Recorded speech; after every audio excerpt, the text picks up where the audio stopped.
Good morning. It's Monday and I'm sitting here by my deck listening to the birds chirping. I'm waiting for a few of you to get on real quick. And it's such a beautiful morning here. There's snow in the mountains. The wind is blowing. It's kind of chilly. Good morning. Thanks for joining. I have been thinking of doing 100 days of inspiration. I've seen 100 days of happiness, 100 days. Hi Angela, thanks for joining. Hi Colleen, thanks for joining. Good morning. So I've been thinking of doing these 100 days of inspiration, and I've been thinking about it for a little while, but I found that things tend to derail me. This morning I was starting to make my video and I opened up the door and I'm looking outside and my dog ran away, and so I chased him all across into the neighbors' yards, and it was really funny to see what derails us. So I'm wondering what derails you, and that's the question this morning. What is it that derails you from what you want to do? What inspires you, and then what throws it all out the window. So here I am sitting. I'll have to show you the view when I'm done with this video. I'm sitting by the mountains listening to the birds chirping this morning and wondering what I should do for my 100 days of inspiration. And this morning, after my meditation, I was reading a book that's talking about how to love ourselves when we feel rejected. And if you're a girl, or even if you're a guy, you probably have felt rejection sometime in your life from one way or another. Maybe it was from when you were a kid, maybe it was from school, maybe, it was from a teacher who told you that you weren't smart. Whatever it was, we tend to feel rejection and then we internalize it. And we somehow believe that that's true. So when something happens to us that we all of a sudden feel like we're not good enough or we're not worthy enough, then all of a sudden we internalize it and we believe it, and we tell ourselves things that we would never allow our friends to tell us. We say, oh, I suck. I'm not any good at that. I'm not smart. I'm not pretty enough. Whatever it is that we tell ourselves things that we would never allow other people to tell us. And the awareness comes in not when we can just change it and we can just say, oh, that's not true. It's by going and uncovering where that belief comes from. So mine comes from when I was a kid, when my parents were divorced, and there was a time when I was about 11 years old, and I was told that I couldn't go live with my dad because he didn't want me anymore, and I felt rejected. And I've held on to that rejection for my whole life. I felt like if my dad doesn't want me, then nobody wants me. How can anybody love me? I like that, William. Positive vibes get me going too, and negative people can be difficult to be around.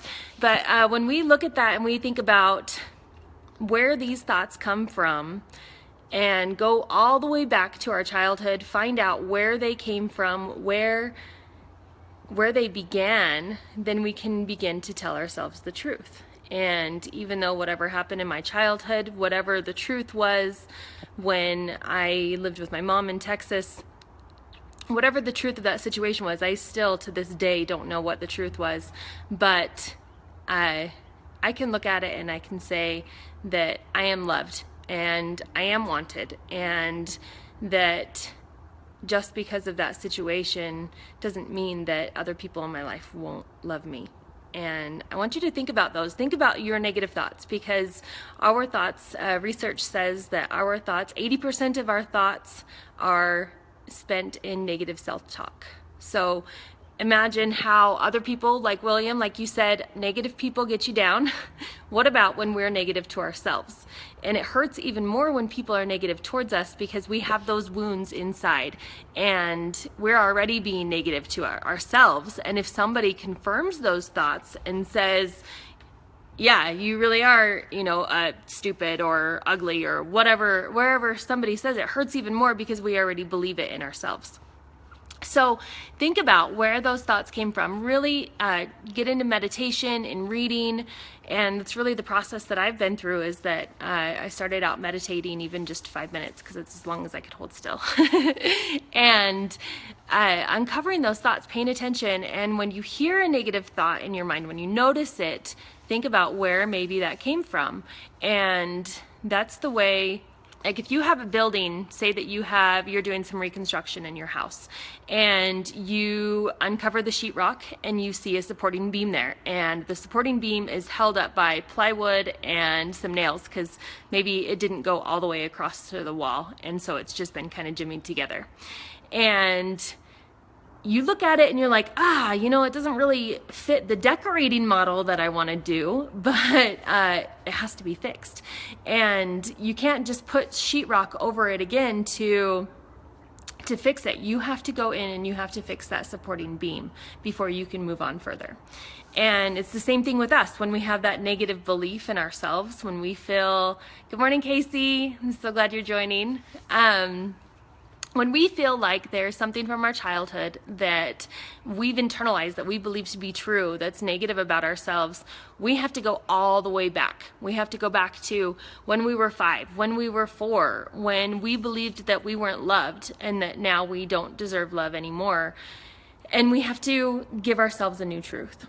And there's been things that's happened to me when I was 5 that have just come up. As children, we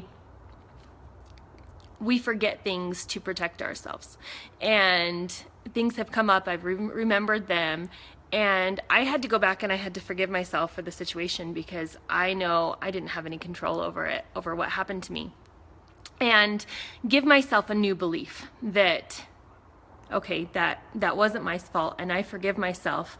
And then that way, from there, I can go and I can heal. And when we can get past these things in our mind that are keeping us, we can do amazing things in the world. Every one of you joining, I know that you are inspired to do great things. Nobody wants to just sit back and let the world happen to them. Am I right? Or else you wouldn't still be watching. We are destined to do great things. We are destined to uplift and inspire others around us. And when we are stuck in negative self-talk, we can't be inspiring.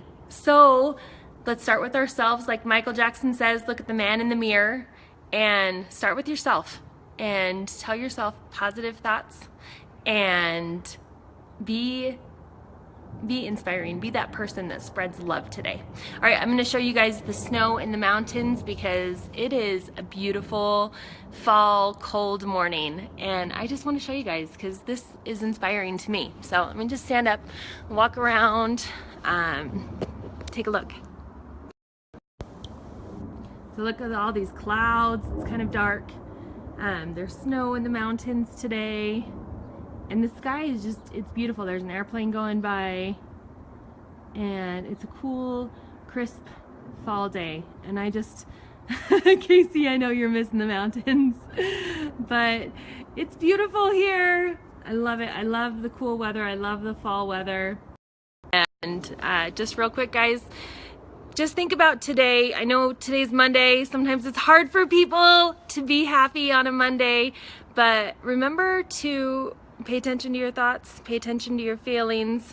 Don't just say, no, that's not true. I'm not allowed to believe that, but really dig deep and find out how to fix those beams in your walls, those supporting beams, so that you can live up to your true potential.